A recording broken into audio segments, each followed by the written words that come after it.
बिस्मिल्लाहिर्रहमानिर्रहीम। अस्सलाम वालेकुम। गैल्वानोमीटर का टॉपिक हमने कर लिया है। इसी गैल्वानोमीटर से ही हम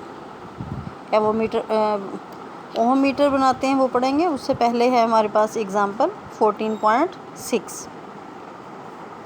But shunt resistance must be connected across a galvanometer of 50 ohm resistance which gives full scale deflection with 2 milliampere current so as to convert into an ammeter of range 10 ampere। इसमें आपने galvanometer को ammeter में convert करना है कि वो 10 ampere तक current को मेजर कर सके, तो उसके साथ आप कितनी शंट रेजिस्टेंस लगाएंगे। ठीक है, इसमें आपको गैल्वानोमीटर की रेजिस्टेंस आरजी की वैल्यू 50 ओम दी हुई है और इस वक्त ये 2 मिली एम्पियर करंट पे फुल डिफ्लेक्शन दे देता है। यानी सिर्फ इसमें एबिलिटी है कि 2 मिली एम्पियर करंट मेजर कर सके, इससे ज़्यादा नहीं करेगा। हम चाहते हैं कि हम 10 एम्पियर तक करंट मेजर कर सकें, तो उसके लिए हम इसमें गैल्वानोमीटर के साथ पैरेलल में एक रेजिस्टेंस लगाएंगे। अब उस रेजिस्टेंस की आपने वैल्यू फाइंड आउट करनी है कि वो कितनी रेजिस्टेंस लगाएं कि ये गैल्वानोमीटर एमीटर में कन्वर्ट हो जाए और ये 10 एम्पियर करंट मेजर कर सके। तो फार्मूला आपने इसका पढ़ा हुआ है, RS = IG/I - IG × RG। सारी वैल्यूज़ दी हुई हैं, आपको सब्स्टिट्यूशन करनी है। सॉल्यूशन भी आपके सामने है और शंट रेजिस्टेंस 0.01 ओम्स आ जाएगी। यानी इतनी कम रेजिस्टेंस आप गैल्वानोमीटर के साथ पैरेलल में लगा देते हो, तो फिर ये गैल्वानोमीटर जो एमीटर में कन्वर्ट हो जाता है, ये 10 एम्पियर तक करंट को मेजर कर सकता है। नेक्स्ट है ओम मीटर। गैल्वानोमीटर को ही यूज़ करते हुए थोड़ी सी मॉडिफिकेशन इसमें हम करके इसको ओम मीटर में कन्वर्ट कर सकते हैं। ओम रेजिस्टेंस की यूनिट है, मीटर मेजरमेंट, यानी रेजिस्टेंस को मेजर कर सकते हैं। रेजिस्टेंस को जो इंस्ट्रूमेंट मेजर करता है उसका नाम क्या है? Ohm meter. It is a useful device for rapid measurement of the resistance. इसमें सिंपल सा सर्किट है आपके पास कि एक गैल्वानोमीटर है, उसके साथ आपने सीरीज़ में एक एडजस्टेबल रेजिस्टेंस, यानी जिसको हम खुद से वेरी कर सकते हैं, उसके ऊपर आप बुक में देखेंगे एक तीर का निशान भी लगा हुआ है। जब किसी रेजिस्टेंस पे इस तरह से एक एरो लगा दिया जाए तो उसका मतलब ये होता है कि इस रेजिस्टेंस की वैल्यू वेरी कर सकती है, हम इसको चेंज कर सकते हैं। आमतौर पर यही है कि जो रेजिस्टेंस लगाई हो ना किसी सर्किट में, उसकी जितनी वैल्यू हो वो फिक्स होती है। लेकिन अगर कहीं डायग्राम में किसी सर्किट में रेजिस्टेंस के ऊपर एरो हो, तो इसका मतलब ये है कि उस रेजिस्टेंस को आप वेरी कर सकते हो, वो चेंजेबल रेजिस्टेंस है। और उसके साथ एक सेल या बैटरी हमने लगा देनी है और इसमें फिर 2 पॉइंट्स हमारे पास होंगे, C और D। उसके साथ हमने वो रेजिस्टेंस कनेक्ट करनी है जो मेजर करनी है या जिसका हमने पता लगाना है, वो बाद में करनी है। इसका तरीका क्या है कि जो सर्किट है, इसमें गैल्वानोमीटर है आपके पास, एक एडजस्टेबल रेजिस्टेंस है और बैटरी लगाई हुई है, और C और D पॉइंट्स आप देखेंगे 2 पॉइंट्स हैं। अगर आप इन दोनों पॉइंट्स को आपस में ज्वाइन कर दो, यानी इसका नाम होता है शॉर्ट सर्किट। जब दोनों पॉइंट्स ज्वाइन कर देते हैं तो फिर करंट फ्लो करेगा ना, वो पूरा उसको पाथ मिल गया, दोनों को आपने ज्वाइन कर दिया। इस सूरत में रेजिस्टेंस 0 होगी क्योंकि इनके दरमियान में कोई रेजिस्टेंस नहीं है। C और D पॉइंट आपने जोड़ दिए हैं, तो इनके दरमियान अब रेजिस्टेंस जो है वो 0 होगी। इस सूरत में जब हमने पॉइंट्स को आपस में कंबाइन कर दिया है तो इसको हम शॉर्ट सर्किटिंग कहते हैं। आपने वर्ड सुना होगा कभी, घर में कहते हैं जी आग लग गई है शॉर्ट सर्किटिंग से। उसका मतलब यही है कि 2 वायर्स आपस में मिल जाती हैं और मैक्सिमम करंट फ़्लो करता है। जब इतना ज़्यादा करंट फ़्लो करता है तो उससे हीट प्रोड्यूस होती है और वहाँ आग लग जाती है। ये जो आम लैंग्वेज में भी आपने सुना है।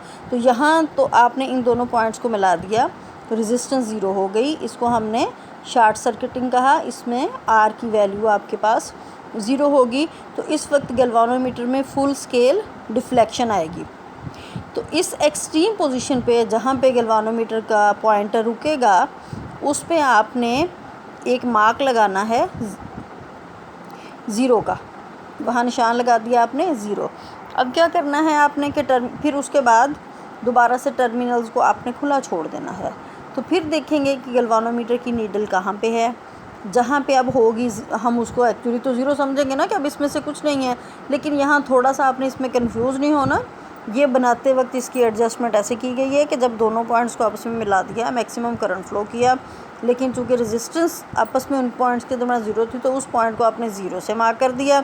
लेकिन जब पॉइंट्स आपने ओपन छोड़ दिए, ओपन सर्किट है, सी और डी को ज्वाइन नहीं किया, तो उस वक्त गैल्वानोमीटर की नीडल जिस पॉइंट पे होगी उसको हमने इन्फिनिटी से मार्क कर देना है। ये फिगर 14.21 बी में आपको अलग से वो एक स्केल जस्ट बना के दिखा दिया है। तो इस तरह से ये 2 पॉइंट तो 0 और इन्फिनिटी मार्क हो गया। अब आपने क्या करना है कि कोई रेजिस्टेंस जिसकी वैल्यू आपको पता नहीं है आपने मेजर करनी है। चूँकि वो मीटर बना रहे हो, रेजिस्टेंस मेजर करने वाली डिवाइस है, तो ये रेजिस्टेंस मेजर करेगी। जो रेजिस्टेंस कोई भी अननोन रेजिस्टेंस आप सी और डी के दरमियान लगा दें, यानी उस रेजिस्टेंस कोई वायर ही है, उस वायर का एक एंड सी के साथ जोड़ दें, दूसरा डी के साथ जोड़ दें। अब आप देखेंगे गैल्वानोमीटर पे कोई और इंटरमीडिएट पॉइंट आ जाएगा। अगर आप वो 0 और इन्फिनिटी के दरमियान कुछ पॉइंट्स लगा लें, ग्रेजुएशन कर लें, तो फ़र्ज़ करें ये 50 किलो ओम तक रीड कर रहा है, तो वो उसके 10 पॉइंट 1 2 3 आप 50 तक पॉइंट्स मार्क कर लें। ये 10 20 30 40 और 50 कर लें, वो 10 पे है तो वो 10 किलो की रेजिस्टेंस होगी। इस तरह से फिर आहिस्ता आहिस्ता डिफरेंट रेजिस्टेंसेस वहाँ लगाते जाते हैं और हर एक जिस पॉइंट पे आता है वहाँ उसकी पॉइंट्स लगाते जाते हैं और कैलिब्रेशन हो जाती है, यानी स्केल बना लिया जाता है। और इस तरह से हमारे पास ओम मीटर बन जाता है। It is a useful device for rapid measurement of the resistance. It consists of a galvanometer and adjustable resistance RS and a cell connected in series as shown in figure 14.21a. The series resistance RS is so adjusted that when terminals C and D are short circuited, that is when R is equal to 0, the galvanometer gives full scale deflection. So the extreme graduation of the usual scale of galvanometer is marked 0 for resistance measurement. इसको आपने 0 से mark कर दिया। When terminals C and D are not joined, no current passes through the galvanometer and its deflection is 0. The 0 of the scale is marked as infinity. यानी जिस वक्त मिला दिए मैक्सिमम डिफ्लेक्शन है उसको आपने 0 से मेंशन कर दिया, लेकिन जब आपने ज्वाइन नहीं किए हुए उस वक्त उसमें से कोई करंट तो फ्लो नहीं कर रहा, लेकिन उस पॉइंट को आपने इन्फिनिटी से लेबल कर देना है। A known resistance R is connected across the terminal C and D. The galvanometer deflects to some intermediate point. This point is calibrated as R. In this way, the whole scale is calibrated into resistance. The resistance to be measured is connected across the terminals C and D. The deflection on the calibrated scale reads the value of the resistance directly. इस तरह से फिर आप उससे resistance की value देख सकते हो, पढ़ सकते हो। देखें, हमने पहले गैल्वानोमीटर बनाया, उसको रीड आउट किया, उसकी सारी थ्योरी है। अब गैल्वानोमीटर से फिर हमने एमीटर बनाया, फिर वोल्ट मीटर बनाया और अब ओम मीटर बनाया। यानी एक गैल्वानोमीटर करंट को डिटेक्ट करता है। जब आप एम मीटर यानी एम्पियर मीटर बना देते हो तो फिर वो मॉडिफिकेशन से जब गैल्वानोमीटर के साथ पैरेलल में एक स्मॉल रेजिस्टेंस लगा देते हैं तो वो एम मीटर में कन्वर्ट हो जाता है। फिर गैल्वानोमीटर के साथ अगर सीरीज़ में हाई रेजिस्टेंस लगा दें तो वो वोल्ट मीटर में कन्वर्ट हो जाता है। और इसी तरह से गैल्वानोमीटर से हम ओम मीटर बना सकते हैं कि एक एडजस्टेबल रेजिस्टेंस सीरीज़ में लगानी है और साथ एक सेल लगा देना है, तो ये एक सीरीज़ कॉम्बिनेशन बन जाता है गैल्वानोमीटर, एडजस्टेबल रेजिस्टेंस और सेल का, और फिर वो पॉइंट सी और डी के दरमियान एक रेजिस्टेंस, तो इससे हमारे पास ओम मीटर आ जाता है।